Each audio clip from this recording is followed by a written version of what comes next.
What's up, world? Welcome back to Charge the Game podcast. And in this moment, we're going to discuss Nick Saban as he lets a mouthful out on the whole NIL situation and how it is ruining college football. But before we continue to talk about that, I want to ask you guys to do me a huge favor. Please hit the like button, the share button as well. Also, subscribe to the YouTube channel if you have not already. Do know that the love and support that you guys are giving me is taking this channel a long way. All I ask you to do is take half of a second and hit the like button. Back to the video. Now, Nick Saban, who is universally known as being the best coach in college football, reigning supreme over the last decade, 2 decades, and has accomplished several national championships. And we all know that this whole NIL situation is a head scratcher, as it is literally becoming more and more overly saturated. And we know that Nick Saban had a lot to say about this. Only thing is, man, these fans are going back at Nick Saban. They're clapping back at him. They're saying things like, you're just mad because Alabama isn't winning. However, I would like you guys to just take a moment to take a deep breath and open up your minds, because some of the things that Nick Saban had to say, I actually agree with it. And I have agreed with this for a while. If you guys do not know what Nick Saban had to say, he made a post not too long ago where he said, all things that I believed in for all these years, 50 years of coaching, no longer exist in college athletics. Nick Saban on the NIL. Now, for those who don't know what the NIL is, I have a brief description pulled up. What is NIL? Literally, it means name, image, and likeness, and refers to college athletes' ability to profit off of themselves. Now, we know that all these athletes have been robbed for years. Organizations, colleges, t-shirt businesses, slogans, making millions off of players for years, and players did not receive one penny. Only thing they were getting were student lunch meals and athlete dorm registrations. And I get it, you know, it's a big deal, and these players do deserve to be paid. However, I do think with the NCAA not having a commissioner like most sports, which I do not understand why this has not happened yet, it's just all wonky and out of whack. Name, image, and likeness, it has to be bounded. It has to be certain requirements, in my opinion. I think that there has to be some type of regulations with this. Okay, I'm all for players getting paid, but you got to be real with yourself, man. This thing is coming about a me thing, and you're going to have players playing for more so the love of money under any situation versus going to where they have an opportunity to capitalize not just off money, but also the education, and also just to become better and be prepare themselves for the next level. And I think that the focus of money has shifted to sport. We see where a lot of head coaches are literally quitting the sport or saying that they would rather be a coordinator because it's just less stress. You're going in these kids' house, and Nick Saban says that 70 to 80% of his players are saying, when can I play? How much can you guarantee I'll play? And how much will you pay me, baby? Show me the money. I respect that. So Nick Saban's whole thing is that it is getting out of control, because this is just the beginning, and he's already seen this thing spiral out of control. So let's get into this report where it says that Nick Saban is the new top target on the internet after some recent comments about NIL.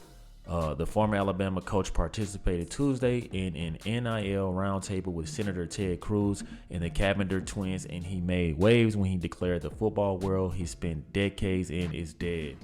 Now, I'm not going to necessarily say that it's dead. What I will say that Nick Saban is that it's just different.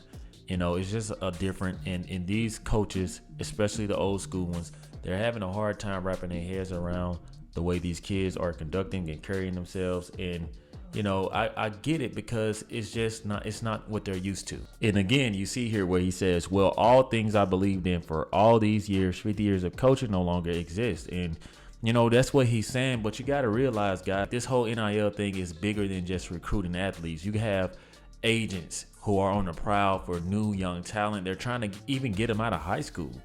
You know what I'm saying? So with that change mentality, these kids are going to change, and it starts well before they even step foot on a college field or a college campus. And all he has to realize is that, dude, this is just a new way. This is the new thing.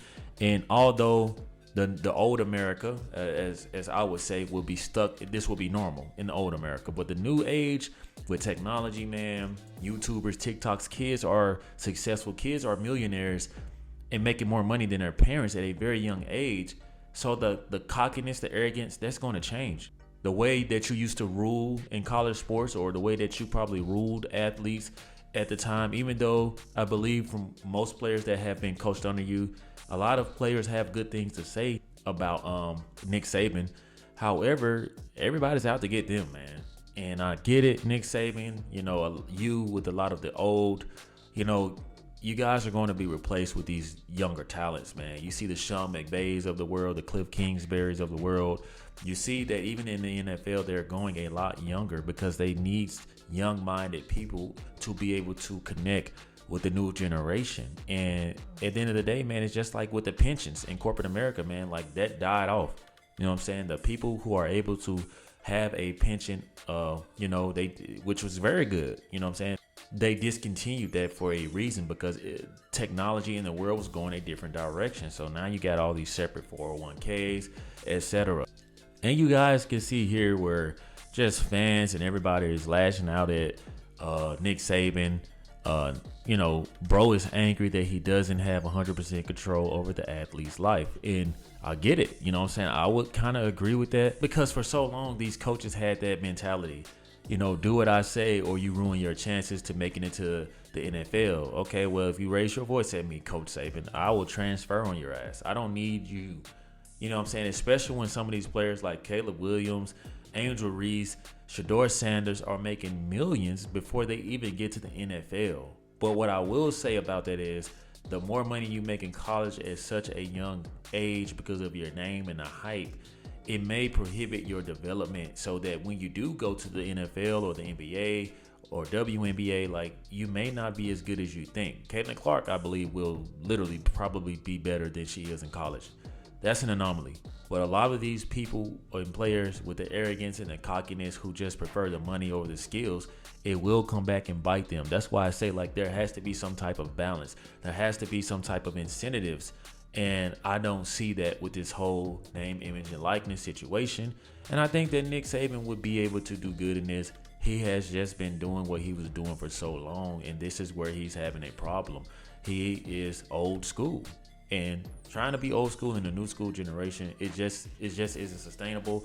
And you're going to have frustrations because you're going to feel like it's wasted time of you going in all these people's houses to talk to them, talk to their parents. And all their parents even care about is how much will my son make.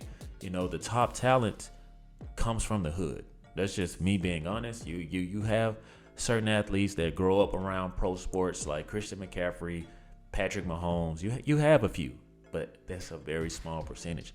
The natural, raw, organic talent, speed that can't be taught, leaping abilities that just come natural, it comes from those environments. So the parents are looking for a way out just as much as the student is looking to get their parents out. And, we can go all day on this, but it's just pretty much what Nick Saban said. And my point on this is that he does have some type of truth in this, but he's also old school and he's stuck in that old mind school set. Therefore, this sport is no longer for him. You know what I'm saying? I do think that players should, let me reiterate, I think that players should, not just the stars either. I think that all players should be compensated. Maybe the star players get more, but I think that all players should be compensated, because it's just hard out here, regardless of the star status. If you're the quarterback or if you're the last man on the roster, there needs to be some type of compensation, even if it's a few $100 a week, because it's really no difference. A kid working in college, to make a living, to be able to pay off certain things and still going to school. They're still getting paid, so that's what I care about. I just want it to be more structured, and I think that that's what the NCAA should aim to do. You guys weigh in with your thoughts, comments, and concerns on this and let me know what you guys think. Nick Saban has certainly let us know that this is something that he fears may ruin college football. I don't think so. At the end of the day, it's all about adapting. So weigh in with all of your thoughts, comments, and concerns. If you guys found any value of this content, please hit the subscribe button and like this video. Also, share this video for those who agree with it or disagree. Let me know like you always do in the comment section. Thank you for the love and support. Like always, let me know how you charge the game. Peace.